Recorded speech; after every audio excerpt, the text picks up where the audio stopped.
इनू वेख लो, इनू निक्की जी नू आखर आई आ भी रख लो ते ओ भी रख लो। अस्सलाम वालेकुम गाइस, मेरा नाम बीरा ते मेरा अज है गला खराब ते मैं तुहाडे नाल शेयर करांगी अपना ट्रैवलिंग व्लॉग।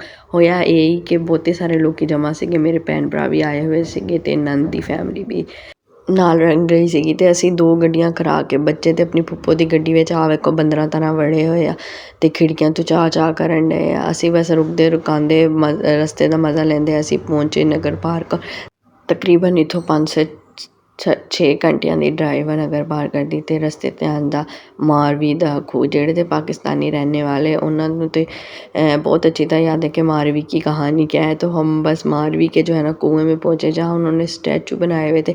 एक इसमें मारवी का था, एक उमर का था और एक उस नौकरानी का था जिसने मारवी को जो है ना भगाने में मदद की थी। ये सारे बर्तन थे जो उस दौर में इस्तेमाल किए गए थे और ये मारवी का कुआं था जहाँ से मारवी पानी निकालती है। ਇੱਥੋਂ ਇੱਕ ਬੰਦਾ ਖੜਾ ਸੀਗਾ ਜਿਹਨੇ ਪਾਣੀ ਨਿਕਾਲ ਕੇ ਸਾਰੇ ਬੱਚਿਆਂ ਨੇ ਕਹਾ ਕਿ ਤੁਸੀਂ ਹੱਥ ਪਾਓ ਧੋ ਲਓ। ਸ਼ਾਇਦ ਉਹਨਾਂ ਨੂੰ ਲੱਗਣ ਡਿਆ ਸੀਗਾ ਕਿ ਬੜੇ ਹੀ ਗੰਦੇ ਆ ਜਾਂ ਤੇ ਕਿਹੜੀ ਵਜ੍ਹਾ ਸੀਗੀ ਤੇ ਇਹਨਾਂ ਨੇ ਸਾਰੇ ਬੱਚਿਆਂ ਦਾ ਜੇ ਹੱਥ ਮੂੰਹ ਧੁਲਾਇਆ। ਕੁਛ ਕਈਆਂ ਨੇ ਤੇ ਧੋ ਲਿੱਤਾ ਤੇ ਆਹ ਛੋਟੀ ਦੇ ਤਾਂ ਐਕਸ਼ਨ ਹੀ ਬਥੇਰੇ ਸੀਗੇ, ਇਹਨੇ ਤੇ ਹੱਥ ਹੀ ਨਹੀਂ ਲਾਇਆ ਪਾਣੀ ਨੂੰ। ਇਹ ਜਿਹੜਾ ਨਾ ਇਹ ਕੀ ਕਹਿੰਦੇ ਇਸ ਕਮਰੇ 'ਚ ਇਹਨੂੰ ਨਾ ਸਿੰਧੀ 'ਚ ਜਾਂ ਉੱਥੇ ਦੀ ਜ਼ੁਬਾਨ 'ਚ ਕਹਿੰਦੇ ਚੋਰਾ। ਇਹ ਉੱਥੇ ਦੇ ਏਸੀ ਦਾ ਕੰਮ ਕਰਦਾ। ਜਦੋਂ ਗਰਮੀਆਂ ਹੁੰਦੀ ਤੇ ਲੋਕੀ ਮੂਸੀਕਾਰ ਜਾਂ ਜੋ ਵੀ ਜੇ ਘਰ ਵੀ ਬਣਾਏ ਹੋਏ ਨਾ ਉਹ ਚੋਰੇ ਵਿੱਚ ਬਣਾਏ ਹੋਏ, ਮਤਲਬ ਇਸ ਤਰ੍ਹਾਂ ਦਾ ਇੱਕ ਕਮਰਾ ਜ਼ਰੂਰ ਆ ਉਹਨਾਂ ਦੇ।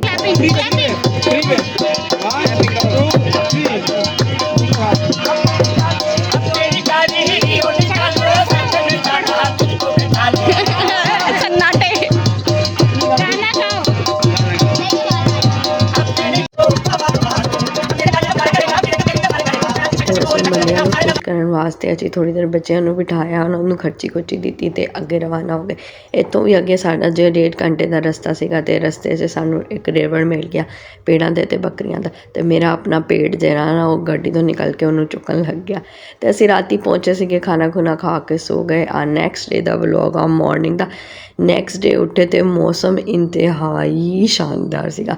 ਬੱਚੇ ਤੇ ਸਾਰੇ ਕੱਪੜੇ ਕੁਪੜੇ ਪਾ ਕੇ ਸੇਨ 'ਚ ਖੜੇ ਹੋ ਗਏ ਤੇ ਇਜਤਮਾਈ ਦੁਆ ਮੰਗਣ ਲੱਗੇ ਕਿ ਅੱਲਾ ਮੀਆਂ ਬਾਰਿਸ਼ ਰੋਕ ਦੇ, ਅਸੀਂ ਘੁੰਮਣ ਜਾਣਾ। ਤੇ ਬਸ ਫਿਰ 2 ਗੱਡੀਆਂ 'ਤੇ ਸਵਾਰ ਹੋ ਕੇ ਅਸੀਂ ਪਹਾੜਾਂ ਨੂੰ ਵੇਖਦੇ। ਇੰਨੇ ਸੋਹਣੇ ਪਹਾੜ ਆ ਇੱਥੇ। ਇੱਥੇ ਮਤਲਬ ਅਗਰ ਤੁਸੀਂ ਇੱਥੇ ਦਾ ਸਟੇਟਸ ਲਾ ਦਿਓ ਤਾਂ ਸਾਰੇ ਲੋਕ ਪੁੱਛਣ ਲੱਗ ਜਾਂਦੇ ਤੁਸੀਂ ਨੌਰਦਰਨ ਏਰੀਆਜ਼ ਆਏ ਹੋ ਕਿ ਤੁਸੀਂ ਕਿੱਥੇ ਗਏ। ਉੱਥੋਂ ਹੋ ਗਈ ਬਾਰਿਸ਼ ਤੇ ਪਹਾੜਾਂ ਦੇ ਉੱਤੇ ਜੋ ਜਿਹੜੀ ਗਰੀਨਰੀ ਸੀਗੀ ਨਾ ਉਹ ਬੜੀ ਖੂਬਸੂਰਤ ਸੀਗੀ। ਬਸ ਇੱਥੇ ਛੋਟੇ ਮੋਟੇ ਹੀ ਪੁਆਇੰਟ ਆ। ਪੁਆਇੰਟ ਇਹ ਸੀਗੀ ਕਿ 200 ਸੀੜੀਆਂ ਚੜ੍ਹ ਕੇ ਇੱਕ ਗੋਲ ਦਾ ਦਾਇਰਾ ਬਣਾਇਆ ਸੀਗਾ, ਉਹਦੇ 'ਚ ਖੜ੍ਹੇ ਹੋ ਕੇ ਤੁਸੀਂ ਤਸਵੀਰਾਂ ਖਿੱਚ ਸਕਦੇ ਹੋ। ਅਤੇ ਸਾਡਾ ਦਿਮਾਗ ਖਰਾਬ ਸੀਗਾ, ਅਸੀਂ 250 ਸੀੜੀਆਂ ਚੜ੍ਹ ਗਏ। ਉਸ ਤੋਂ ਬਾਅਦ ਇਹ ਸਾਡਾ ਟ੍ਰਿਪ ਆ ਪੂਰਾ।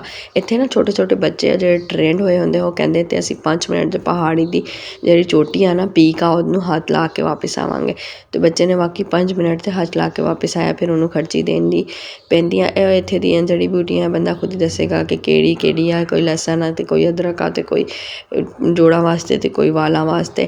ਇੱਥੇ ਫਿਰ ਅਸੀਂ ਹਾਈਕਿੰਗ ਕੀਤੀ ਥੋੜ੍ਹਾ। ਅਸੀਂ ਵੀ ਮਿੱਟੀ ਵਾਲੇ ਪਹਾੜਾਂ 'ਤੇ ਉੱਤੇ ਚੜ੍ਹ ਕੇ ਬੱਚੇ ਤਾਂ ਭੱਜਣ ਫਿਰਨ ਡਏ ਸੀਗੇ। ਇਹਨਾਂ ਨੂੰ ਚਾਹੀਦਾ ਸੀਗਾ ਮੋੜ 'ਤੇ ਜਿੱਥੇ ਥੋੜ੍ਹਾ ਜਿਹਾ ਵੀ ਮੋੜ ਦੇ ਪਰ ਨਜ਼ਰ ਆਉਂਦੇ ਸੀਗੇ ਇਹ ਕਮਲੇ ਹੋ ਕੇ ਉਹਨਾਂ ਦੇ ਹੀ ਪਿੱਛੇ ਪਿੱਛੇ ਤੋਰੀ ਜਾਂਦੇ ਸੀਗੇ। ਅਤੇ ਇੱਥੇ ਨਾ ਮੋਰ ਇੰਨੇ ਤੁਹਾਨੂੰ ਮਿਲਣਗੇ ਔਰ ਇੰਨੇ ਖੂਬਸੂਰਤ किस्म ਦੇ ਇੱਥੇ मोर आ। और सीनरी की तो बातें ही छोड़ दो, सीनरी देख के तो आपकी आंखें इतनी खुश होती हैं कि आके 15-20 दिन आप उन्हीं ख्यालों में खोए रहते हो या उन्हीं उसमें होते हो कि यार क्या खूबसूरत जगह थी और दोबारा कब जाएंगे। फिर बस वहाँ से निकल के चाय की तलब हुई और हम एक वहाँ ये कोई ऐसा होटल नहीं है एच फैमिली के लिए कोई भी आपको होटल नहीं मिलेगा। हमने भी अपने एक जो है ना जानने वालों के घर अपनी जो है ना रिहाइश रखी है। वैसे ये कि गेस्ट हाउसेस बने हुए हैं, जो लोग दूर से आते हैं तो वो वहाँ आके रिहाइश इख्तियार करते हैं। चाय पी के हम आ गए थे डैम पे और बस रात को फिर ये तकरीबन 10 बजे का टाइम था। बच्चों को मुंह में दी चमचे ताकि मुंह थोड़े से चुप हों और बहुत सारी हमने गेम्स खेली। और यहीं पे मैं आज के व्लॉग को कर देती हूँ एंड लाइक शेयर सब्सक्राइब। अल्लाह हाफिज़।